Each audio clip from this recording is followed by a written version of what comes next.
Bon, sur notre réunion de groupe, bon, un point pour après-midi, je l'ai évoqué en conférence des présidents déjà ce matin, sur l'opération de communication qu'essaie de faire Claude Barthelone sur la soi-disant remise en jeu de son mandat.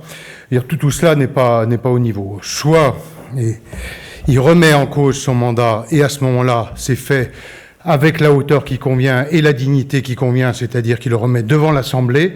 Il n'est pas président du groupe PS, il est président de l'Assemblée nationale. Donc dire je remets en cause mon mandat et en faire finalement un petit arrangement entre députés de la Seine-Saint-Denis, parce que c'est quand même ça qui se passe, sur un accord qu'ils ont déjà passé depuis X semaines, ça fait Alors Bruno Leroux a toujours dit qu'il n'y aurait aucun problème. Tout cela n'est pas au niveau. Et puis,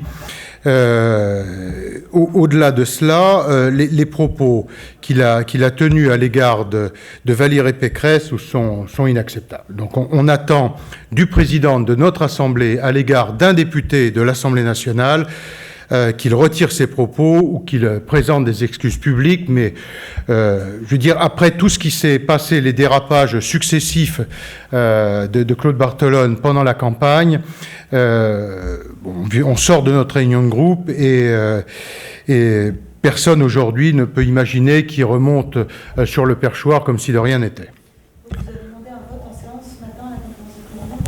J'ai dit ce matin que s'il remettait en cause son mandat, il le faisait devant tous les députés, ce que je viens de dire là. Ça peut pas être devant le groupe PS. Je veux dire, c'est au nom de quoi? Quelle légitimité?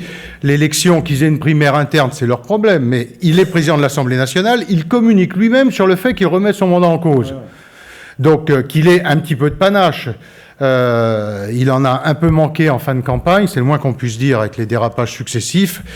Mais au moins qu'il en est là et qu'il aille au bout de la logique, mais surtout c'est-à-dire qu'il retire qu'il présente des excuses sur les propos qu'il a tenus sur la race, sur les serre-têtes, on peut reprendre, il y en a pas mal. Hein. Vous allez vous demander officiellement en séance cet après-midi ? On lui a, je l'ai dit à plusieurs reprises dans la presse, je compte sur vous d'ailleurs pour continuer à en faire l'écho, et ensuite on verra la forme que ça prendra. Bon, je vous fais confiance pour relater fidèlement. Est-ce que vous demandez à Marc Lefur de remettre en cause le poste de vice-président aussi Non, mais non, tout simplement parce qu'il y a accessoirement une vraie différence entre vice-président et président, et Marc Lefur n'a jamais cherché à faire des opérations de com sur ce sujet.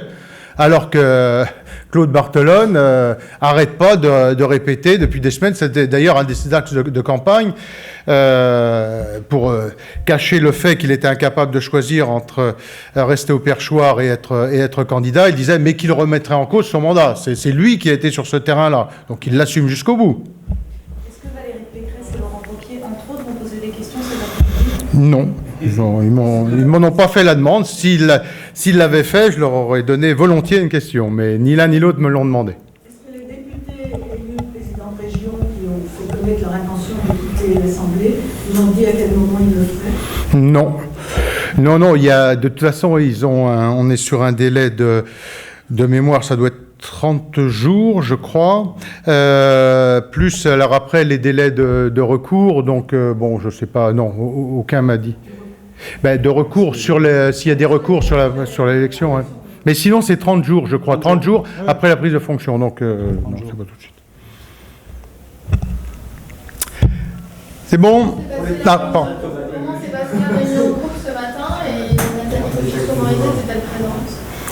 Je comprends pas, non, elle n'était pas présente. Vous avez retenu de cette réunion Ce qu'on a retenu d'abord des députés qui étaient là, tout le monde était présent à la réunion, on était nombreux, alors plus nombreux qu'on l'est souvent.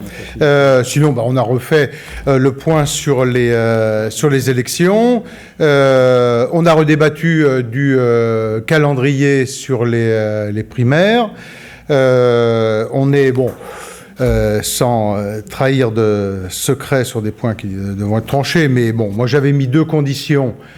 Objectivement, les 2 conditions ne sont pas réunies. Les 2 conditions, c'était